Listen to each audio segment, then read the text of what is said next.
Hey everyone, welcome back to the deepest lore of Sonic the Hedgehog. You guys may notice that this is a bit of a longer video, and one that covers games I've already talked about on this channel.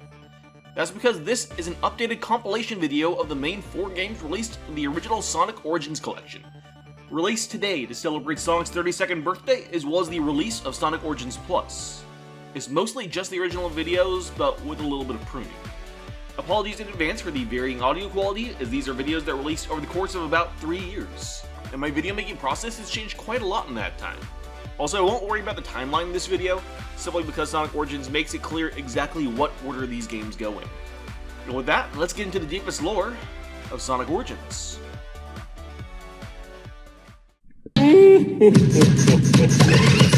Our introduction to Sonic the Hedgehog and the planet Mobius came in 1991, with the release of his self-titled debut game, Sonic the Hedgehog. While remembered for its fast gameplay and iconic level selection, this game's story is often written off. Which is completely fair if I'm being honest. There isn't really a lot going on. 2 named characters, no cutscenes or dialogue in the game itself. It seems completely barren. The only notable pieces of story come from the manual. But even so, as the debut game for the Blue Blur, it's still worth discussion. The game introduces us in Green Hill Zone, an area of South Island, a mysterious landmass that floats through the ocean, rarely remaining in one place for too long. We actually don't open up at the beginning of the rivalry between Sonic the Hedgehog and Dr. Ivo Eggman Robotnik. They know each other well, and have already established a relationship as arch-nemeses. That doesn't mean this adventure is notable. This is the time when everything changed. The first new development was the Chaos Emeralds. The Doctor had actually fled here in order to locate them, as the island was their natural home. And the reason the island was so hard to track was because of the warping of space and time completed by the Emeralds. These Emeralds were mythical gems of unknown origins and limitless potential, hidden in the confusing and discomforting Special Zone, accessible only from South Island. All that was known about them was that they gave energy to all living things. Eggman hoped to find the Emeralds so they could power weapons of mass destruction, such as laser cannons and nuclear warheads. He came there with a specific goal, one not specified here, but one we will see come to fruition in later installments. In order to track them down, the Doctor set up a base on the island, and it wasn't long before his nemesis came to stop him. The other twist was the implementation of Eggman's newest invention, the Roboticizer. For the first time, he has been able to successfully wield the natural inhabitants of his conquered lands as weapons, a form of self-defense against his hated foe, by robbing them of their independence, their very will, making them fight Sonic as robotic soldiers called Badniks. Motobugs, Ballhogs, Jaws, Orbinauts, Burrobots, and nefarious Caterkillers, among others. Each was powered by a poor creature locked within. Dr. Robotnik had changed the game, and Sonic was running to catch up. So Sonic traveled across the island, chasing the madman, through the rolling fields of Green Hill, to the foreboding darkness of Eggman's base, the Scrap Brain. He traveled both above and below ground, exploring the island and its many ruins. And in doing so, discovered the warp rings that led to the Special Zone, activated by collecting powerful rings that gave him a sort of invulnerability to physical damage, though every power has its limits. Collecting the 6 emeralds that sat on the island, he took on the scientist, destroying his base and returning South Island to its original prosperity. The Chaos Emerald disappeared, scattering themselves for another day, and Dr. Robotnik escaped, defeated, and once more, Sonic the Hedgehog had saved the day. In the ending, the Chaos Emeralds abandon Sonic, flying off into the aether to a place where they need to be next. They leave Sonic with a mysterious vision, the sight of a 7th Chaos Emerald.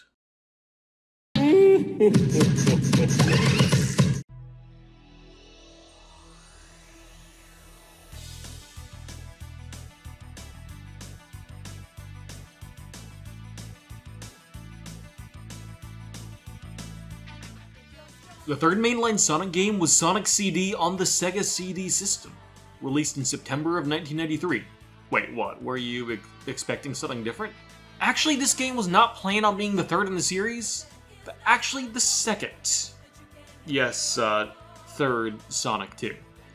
For those unaware, after Sonic 1 released, Yuji Naka, the game's lead programmer, felt that his series needed distance from the corporate policies of Sega of Japan, and moved a large portion of his team over to the United States, to develop the sequel.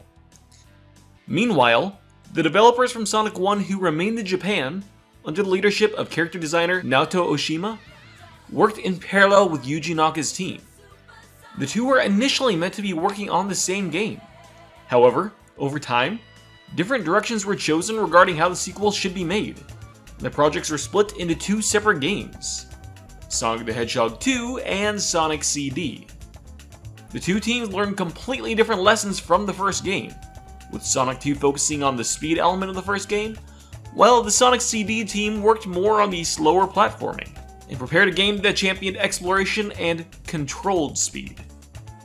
At the end of the day though, the Sonic series continued off what Naka created for Sonic 2, leaving CD as a strange one-off, for a long time remembered by only those deep in the Sonic fanbase. The game was later remade in 2011 by Sonic fangame developer Christian Whitehead, who would later go on to be a driving force on Sonic Mania.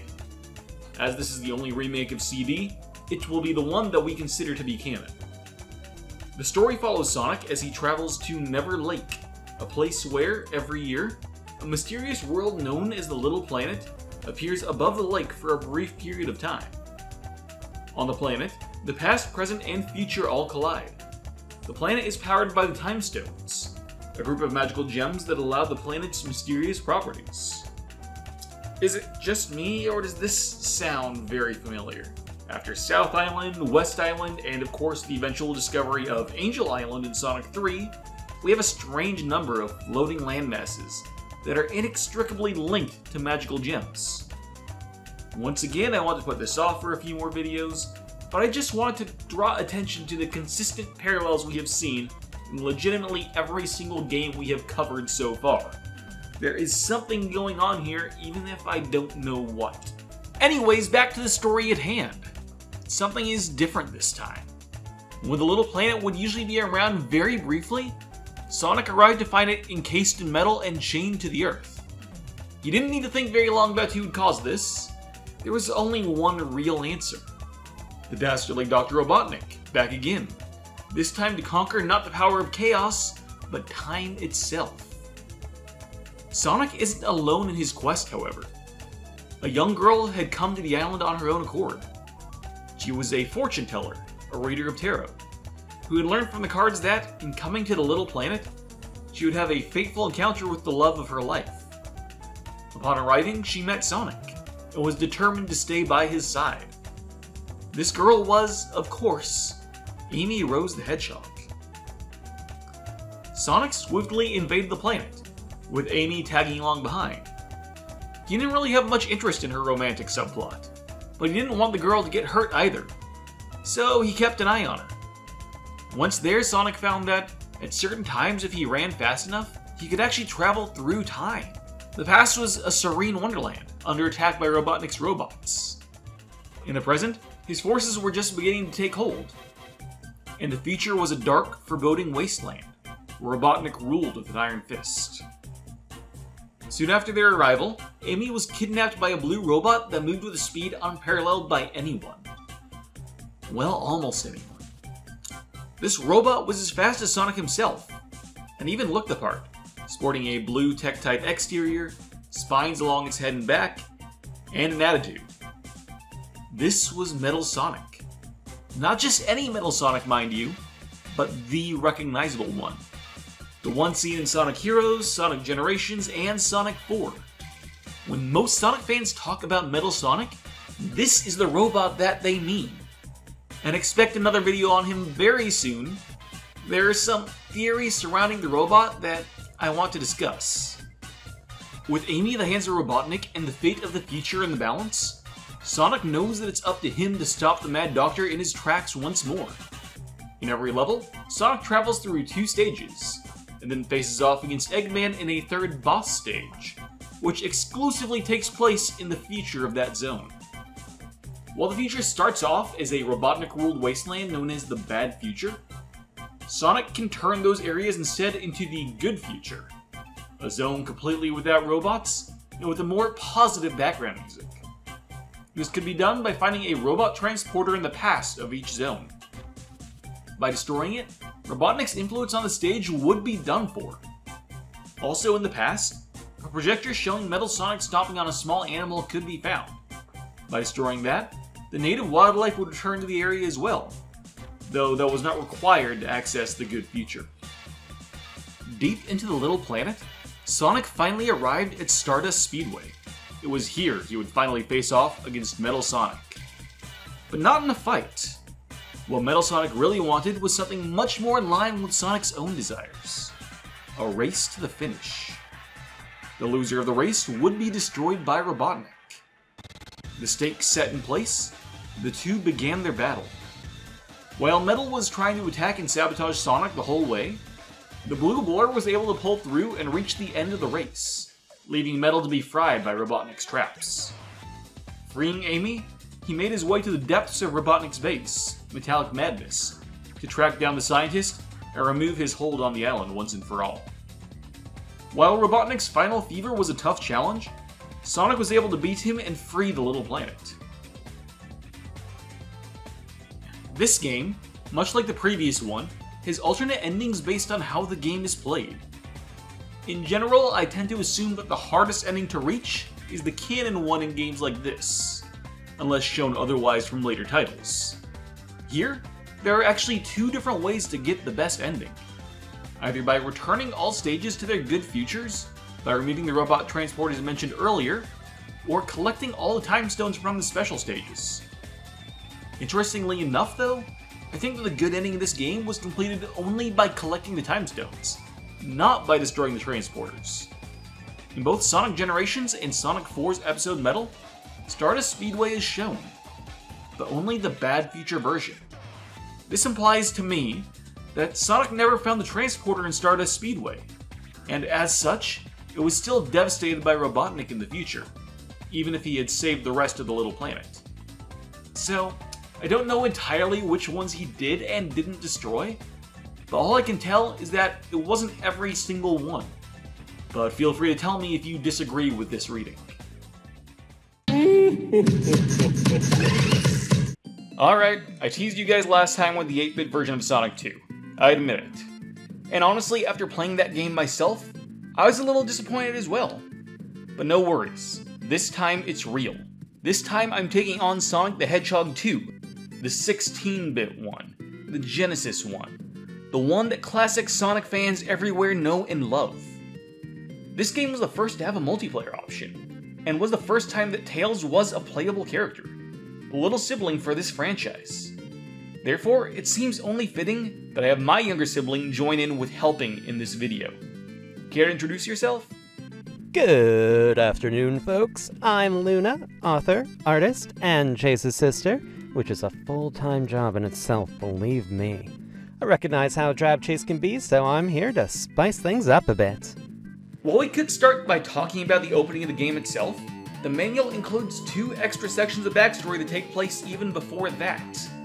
The earliest tells the story of our new setting, West Side Island. It explains how, long ago, ancient civilizations thrived on the island due to harnessing the powers of mysterious stones, implied to be the Chaos Emeralds. However, they couldn't keep the emeralds forever, and according to legend, the gems were sealed somewhere on the island by the gods themselves. Now, as we've seen in the previous games, that isn't true for all the Chaos Emeralds. However, there's still one that's been missing to this day, and that emerald is the true goal of Dr. Robotnik. Now, West Side Island shares a lot of similarities with South Island from the first 2 games, an ancient land lost to time, with an innate connection to the emeralds. However, this connection is much weaker than their connection to South Island, but we'll talk more about that in our video on Sonic Chaos. The other story discusses the first meeting of Sonic the Hedgehog and Miles Tails Prower, with the latter following his idol secretly, hoping to someday be as cool as Sonic. Luckily for him, when Sonic found out, he seemed quite willing to take on an apprentice of sorts, and a partnership was born. Now, let's talk about the Origins opening. For the most part, it seems to cover the backstory between Sonic and Tails as told in the original Sonic 2 manual. Tails is being bullied for having 2 tails. He idolizes Sonic, and the fox starts to follow the hedgehog in order to learn to be more like him and start to believe in himself. We see Tails using his tails to keep speed with the blue blur. But at the end of the scene, we see something even more interesting. He starts to fly. Of course, if you know anything about him, this doesn't come as a surprise. But when you think about it, things start to get a little weird. Tails apparently learns to fly right before he and Sonic wind up in Emerald Hill Zone, which means that the two of them pretty much met just before the events of Sonic 2. So 2 Game Gear, Sonic Chaos, and plenty of other games just can't fit in that time frame anymore, and I need to find new locations for them. Not only that, but the fact that Tails learned to fly only after meeting Sonic directly contradicts Tails' adventure, which, according to the manual, occurred long before Sonic and Tails even knew each other, and also featured Tails flying as a gameplay mechanic. This one cutscene seems to decanonize that game entirely. All that backstory covered, we can finally get into the events of the game. At some point while visiting West Side Island, Sonic was taking a nap underneath the tornado when a flash shook the island. Robotnik had arrived and was once more set on collecting the Chaos Emeralds. But this time there aren't 6, there are 7. The number of Chaos Emeralds is a big thing in the Sonic franchise. 6 is a lot, but not enough to reach ultimate power. Before the events of Sonic 2, there are only 6 known emeralds. The 7th had been lost to time, presumably sealed on West Side Island. Since this game has 7 Chaos Emeralds, and is the first game to do so, we can probably place it safely after the first 2 games we've covered. So, long story short, Sonic and Tails run around West Side Island chasing an old man he should have caught in the first game, collecting the Chaos Emeralds while thwarting Eggman's badniks as he goes. Finally, upon collecting the 7 Chaos Emeralds, he goes Super Sonic. Super Sonic, yes, that. At the end, the two of them come across Eggman's ultimate weapon, the Death Egg, an orbital battle station. Gee, wonder where they got that idea. On board, they find the second attempt Eggman has made of a robotic Sonic. Turns out, Robo-Sonic is actually Sonic's father, so he throws Eggman into the reactor. Series done! Oh no! Win. Okay, clearly we're not talking about Sonic anymore, so let me take over for a second and explain. Thinly veiled Star Wars references aside, this new robotic Sonic, referred to as Mecha Sonic, is a far more complex bot than the previous Silver Sonic. It fights similarly, but is clearly a lot bulkier, and more armor than the original. It also shares more similarities with Sonic himself than the original, seemingly taking more directly from Sonic's moveset. Unable to use his super form due to a lack of rings, Sonic defeated both his loathsome copy and the larger-than-life Death Egg robot, causing the Death Egg to crash towards the planet's surface and to once again save the day. While not mentioned in some time, this is also the first time that Tails is playable, showing the start of an arc with him going from being a distressed child in Sonic 2 8-bit and carrying forward to his later arc through the adventure games. The ending cutscene shows the Death Egg crashing down onto Angel Island, and leads directly into the Sonic 3 opening video. Well, we finally made it. The pinnacle of the classic Sonic trilogy, Sega's 2-cartridge masterpiece, Sonic the Hedgehog 3, and Knuckles. Sonic 3 was released on the Sega Genesis in February of 1994, followed up by Sonic & Knuckles in October of that same year. But the version we'll be covering today is the combined game from the Sonic Origins collection. Sonic 3 opens up where the previous game, Sonic the Hedgehog 2, left off, with Dr. Robotnik's Death Egg, the space station he'd attempted to launch during his previous scheme, cascading back down towards the planet's surface. It crash-landed on a mysterious island seen on no charts, a place referred to in legend as the Floating Island, though given the name of Angel Island by those who lived on it. Eggman, of course, had no idea where he was and was busy throwing a temper tantrum when he noticed a large green gem not far from where he'd crashed. This was the Master Emerald, the master of the Chaos Emeralds and the source of Angel Island's magical protection from the outside world. He approached the gem out of curiosity, but was stopped by a mysterious new figure, a rad red echidna who went by the name of Knuckles. Knuckles served as the guardian of both the island and the Master Emerald, so he was naturally cautious at seeing a newcomer come so close to his prize. But he was even more on edge now than ever. He had awoken that day to find the Chaos Emeralds had disappeared from the Master Emerald Shrine. To make things worse, Knuckles had seen a large egg-like structure fall from the sky and land on his floating island, pushing it from its place in the heavens down into the seas below. Upon seeing this, Knuckles recalled ancient legends scrawled on the walls of the hidden palace zone. The legend of a great dragon that would one day come to bring misfortune to the island. To his island. With the emeralds disappearing, and the egg appearing on the island, he was very wary of this newcomer. The egg he'd seen, of course, was the crashed Death Egg, now immobilized and powerless. And Robotnik knew this quite well. But, with quick thinking, he was able to twist the story, describing how he'd come to investigate the quote-unquote dragon egg, and was also under attack from two emerald thieves, a hedgehog and a fox, who were most assuredly on their way to the island. Hearing this, Knuckles realized that he needed to make a pact with the Doctor, so they could work together to protect the Master Emerald and prevent the prophecy from coming to pass. Robotnik was correct about one thing.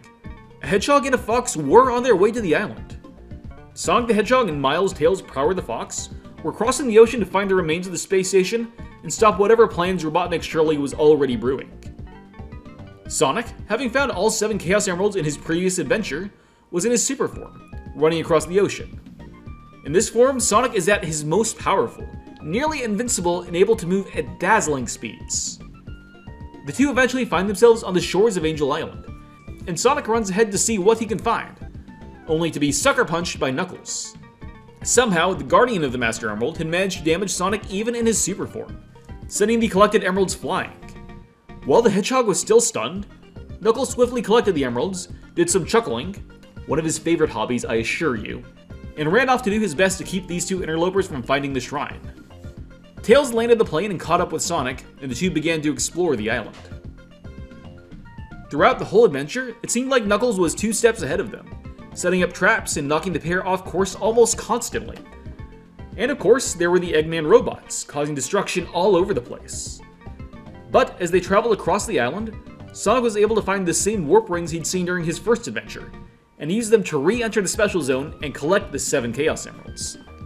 Eventually, Sonic and Tails reached the launch base zone, where Robotnik had been busy working on the Death Egg. Just as they approached the space station, it began lifting off, the repairs completed. Taking an extra Eggmobile, Sonic chased after the station, defeating both the Egg Rocket and Big Arms robots, and dealing enough damage to the space station to make it crash back down onto the island once again, this time landing in the crater of the volcano known as Lava Reef Zone. But, knowing Robotnik wouldn't let it go that easily, Sonic continued his chase.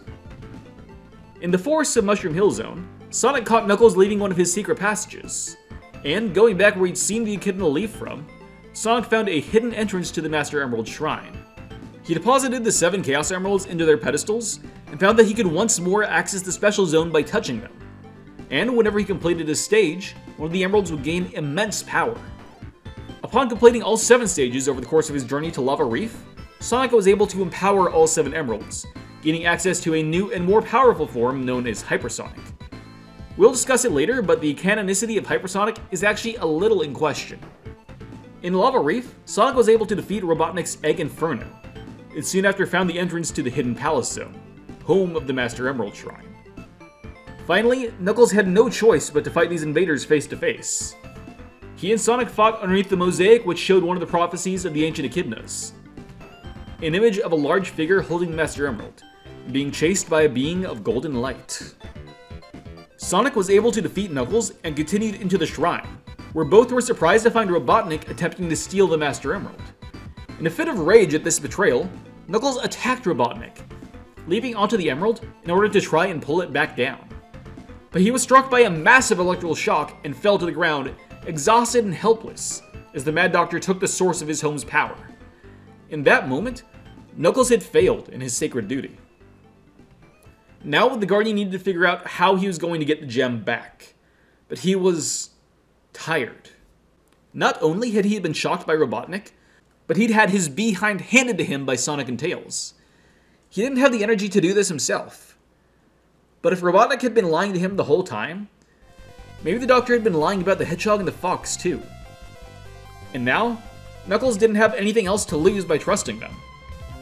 Though still unsure of these two supposed do-gooders, it seemed Knuckles had no choice but to show them to the Sky Sanctuary, a landmass floating even above Angel Island, yet still linked to it, and hoped that they could succeed where he had failed. Facing off against a new brand of Metal Sonic, referred to as Mecha Sonic Mark II, the follow-up design to the Mecha Sonic fought on the last Death Egg, Sonic was just barely able to reach the Death Egg as it once more ascended into the heavens, now powered by the Master Emerald. Sonic made his way through the space station's dangerous corridors before finally facing Robotnik in his updated Death Egg robot, much larger than the previous version, and using the Master Emerald to power its weapon systems. First destroying its hands, and then disconnecting the robot from the Master Emerald entirely, Sonic was able again to remove all power from the Death Egg, and send it back down towards the planet's surface. But this time Robotnik had a backup plan, taking a smaller robot and flying off into space with the Master Emerald, intent on escaping with his prize. Entering hyperform, Sonic gave chase, now able to fly through the cosmos with the power of chaos.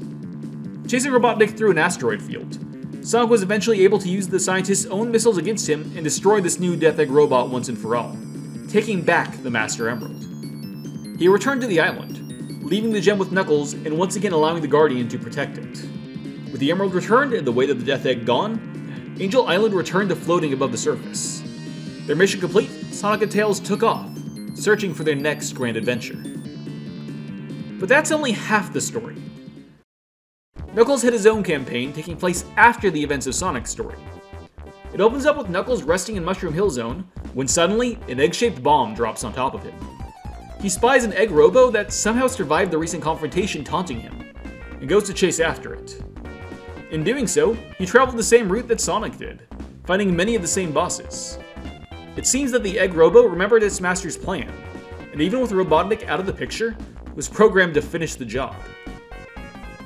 Notably, it's also possible for Knuckles to collect the Chaos and Super Emeralds, just like Sonic did, but his ability to go Super has been retconned in the years since.